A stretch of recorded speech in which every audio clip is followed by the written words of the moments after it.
Hi everyone, in today's video I'm going to be unboxing the new espresso pen by TWSBI. I have two others, but this one is the newest Eco Bronze with the espresso color. So I'll show you a couple of the ones that I already have and we can compare their finishes so that you can see what this one would be like. So they have like this cafe theme going on. So the first one they had released was this one called Crème, and inside of it I have it's with a rose gold trim, and Crème is the color of the pen itself, the plastic. And then I have the Robert Oster brown ink inside of that one. Then the next one that I got is a navy with the bronze finish. So this one I wanted to show because the espresso is kind of a mix of these two in that it's part of the coffee collection or cafe collection, but it has a bronze finish.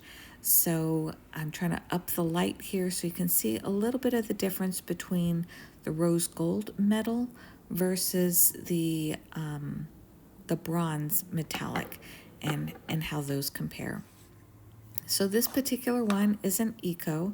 It comes with this nice sticker on the end that is actually relatively easy to remove. So I'm saving this because I'm going to be adding it to my ink journal. I'll finally get that video up here pretty soon. I'm putting these stickers into an ink journal that I'm making to keep track of my swatches in an older Hobonichi that I'm reusing since it reacts so well to that original Tomoya River paper. The Eco boxes are a little bit different than the diamond boxes, and so is the hardware that comes with them. So they still have that same warning on all the pens about making sure not to clean these with alcohol. Don't use alcohol on these, but they can use the same silicone grease, and the Ecos come with this red plastic wrench, whereas the other versions come with a metal wrench. So this is the bronze finish with the espresso on the plastic coloring, and you can see how they really correspond together so well, along with the clear barrel that makes it so easy to see the ink. I love demonstrator pens that you can really see through it and see what the color is that you have on there. So in measuring it, it is at 21 grams and or 0.7 ounces, either way you want to measure it, but it's a very light pen since it is plastic, so much lighter than most of the brass or aluminum pens because of the plastic. And then even when you add the ink, you'll notice this barrel is about half full. That only adds about 1 gram to the weight. So it stays pretty much the same even after you have the pen inked up. Now they have another color in between the cream and the brown. It was kind of orangey to me. I think it was called Latte that they released last year. I didn't get this one, but I did like this particular color of the espresso. So it is 5.5 inches with the lid on, and I typically write with them unposted at 5.25 or 13 centimeters. It's just a little top heavy to me if I write with this posted.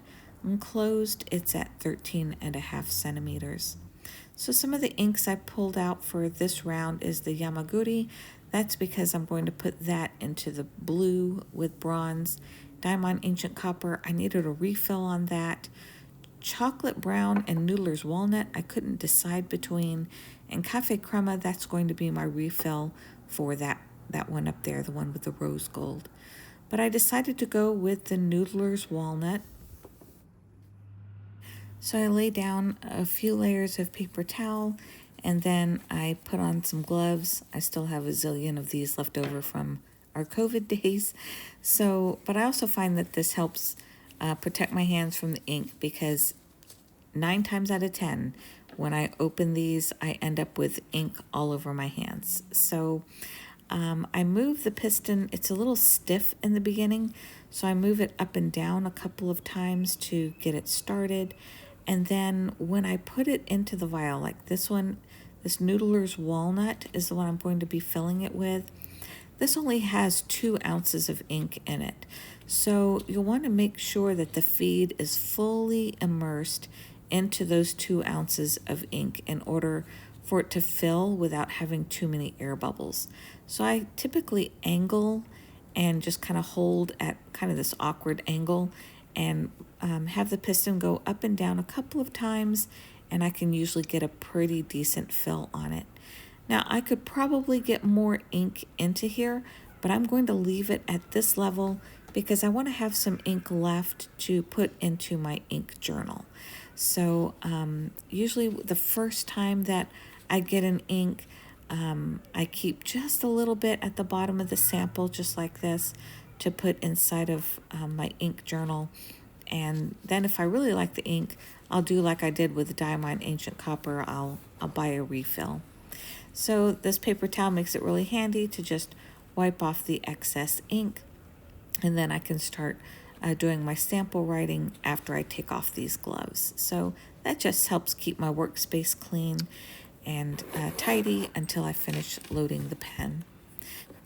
So then I take out my Tomoe River notebook. This is just a little grid dot journal. I'll put a link for it below. I believe I got it on Amazon. If you'd like a copy, you can click on my affiliate links below.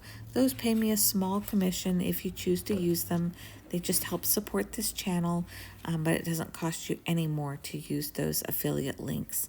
In here, you'll see that I've kept a log of all the TWSBIs that I've used, that I have over the years, and the different types of nib sizes. This is back in 2022. And then what I was using in 2024. And I've used most of these until they've completely been empty. So here is where I have the newest ones, that TWSBI Crème Rose. That's the winter spice that was in my blue navy bronze. That's the one that's empty now. And this Crème Rose Gold, that's the fine nib. And that's the one that I bought the refill on because I love that color so much. And I think it's just perfect in that crema pen. So here in the TWSBI Espresso, one thing I need to go back and do on this is I need to make sure that I write down the nib size.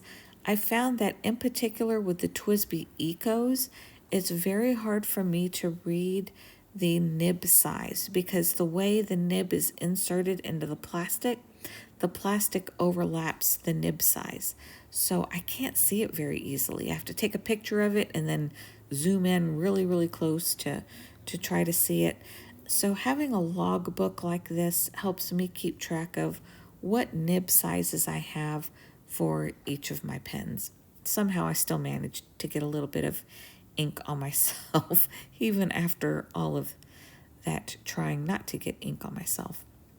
So in here we just have all the different samples now of the 3 pens that you saw today. So I hope that gives you a good idea of what their coloring is like. Here's a closer up look of that espresso with the contrast on that bronze. It's just such a beautiful pairing.